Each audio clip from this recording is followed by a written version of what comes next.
Fala, meu jovem, professor André Penaforte aqui, e hoje nós vamos falar sobre os nematódios, que nada mais é do que mais um filo que constitui o reino metazoa, o reino animal, justamente o reino que a gente vem estudando até agora. Se você já vem acompanhando na playlist, então você já deve ter visto poríferos, quinidários, platelmintos e chegamos nos nematódios.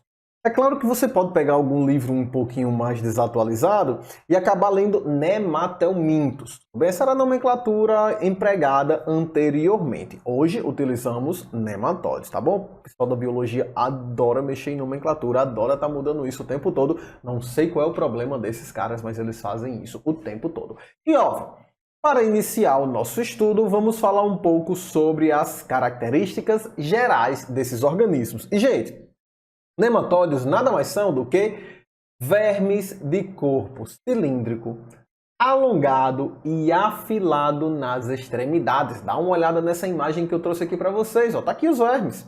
Então aqui você pode enxergar tudo isso muito bem. Então olha esse vermezinho aqui. Ele tem um corpo cilíndrico, ele tem um corpo bem comprido, né, alongado, e as duas extremidades ó, são fininhas, são afiladas.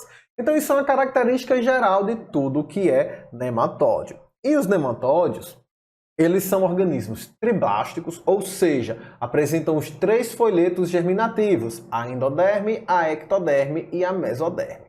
E eles são pseudocelomados, eles têm um falso celoma. Gente, só uma coisa, se você tiver dificuldade nesse tipo de característica, é só você ir no começo da playlist que eu explico cada uma delas bem direitinho. Aqui a gente só vai passando por cima porque, em teoria, você já viu no começo, não tem para que eu estar repetindo o tempo todo. E por que pseudocelomados? Isso acontece porque o celoma, ele é uma estrutura de preenchimento, já falei disso na aula de platelmintos, né? O celoma é uma estrutura que preenche o nosso corpo, só que o celoma, ele deve se formar a partir da mesoderme, a partir desse folheto germinativo intermediário aqui. Só que nos nematóides isso não acontece. Não é a mesoderme que dá origem ao celoma. Por isso, ele não tem celoma verdadeiro. Ele tem um pseudoceloma, um celoma falso. Um celoma que não é originário, não é proveniente da mesoderma. Por isso, um celoma falso.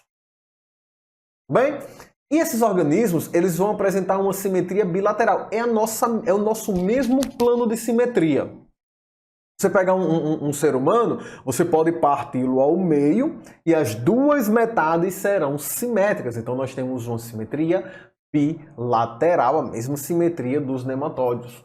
E aí esses organismos, eles são muito simples ainda, tá bom? Lembra que eu disse a você que eu organizaria os filos em escala evolutiva. Do organismo mais simples evoluindo até chegar ao organismo mais complexo. Nosso grupo, os cordados. Será o último que nós vamos abordar no reino animal.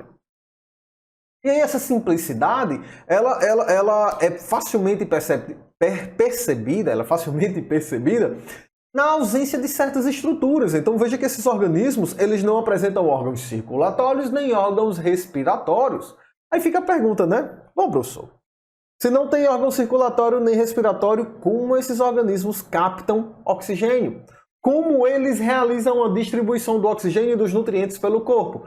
Mesma coisa que eu já venho falando aqui no grupo dos quinidários e no grupo dos platelmintos.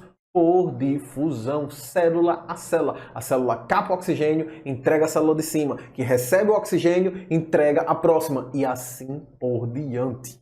Tá bom? Então é feito por difusão. Evidente. Esse tipo de forma de distribuir nutrientes limita o tamanho do organismo, né? A falta de um sistema circulatório, a falta de um sistema digestório acaba sendo um limitante no tamanho. Agora, essa daqui é talvez a característica mais importante, mais relevante dos nematódios. Esses organismos são revestidos por uma cutícula. Por quê?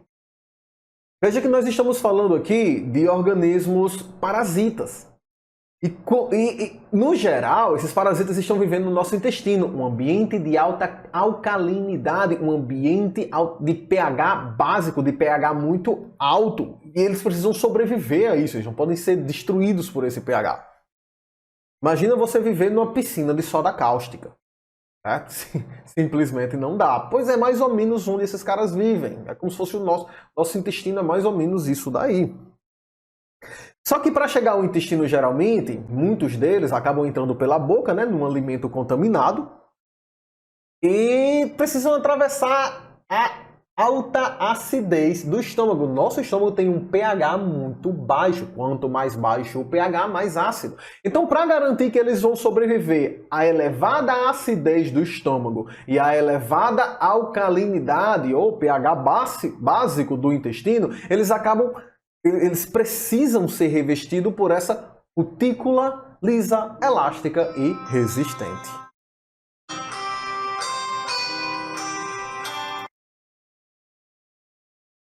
Bom, e quanto ao sistema digestório, essas criaturas, elas finalmente surge aqui um sistema digestório completo. Veja que nós organizamos os filos em ordem evolutiva, né? Então as características vão ficando cada vez mais complexas.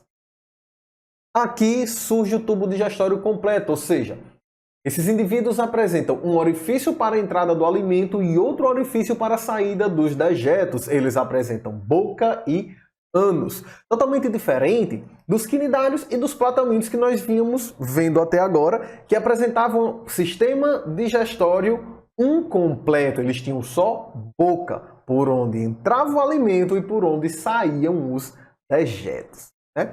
Sistema nervoso aqui ganglionar, semelhante ao dos platâmideos, onde você tem um conjunto de células nervosas que se unem ali para realizar o controle das estruturas. Tá bom? Esses indivíduos, olha isso aqui, são dioicos. Aqui já diferente dos platâmideos. Os platâmideos eram monóicos. Dioicos, dois, oikos, casa. O que é isso, professor? O que é que isso significa? Um indivíduo para cada sexo. Dois indivíduos separados, um macho e uma fêmea. Então, bem diferente, né? Lá dos platâmideos, que geralmente eram monóicos. Tinha os dioicos também, mas no geral eles eram monóicos. Já aqui são dioicos com fecundação interna. Então, o espermatozoide ele precisa entrar no corpo da fêmea para realizar a fecundação lá dentro. Depois disso, a fêmea bota ovo. Certo? Então, toma cuidado com isso aí. A fecundação é interna, dentro do corpo da fêmea. Certo? Mas o filhotinho nasce fora. Ela coloca um ovo, o ovo eclode e nasce o vermezinho. Bem?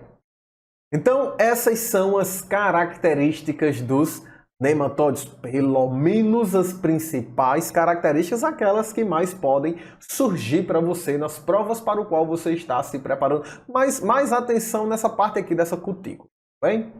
Agora, nós vamos falar um pouco sobre os parasitas. As doenças.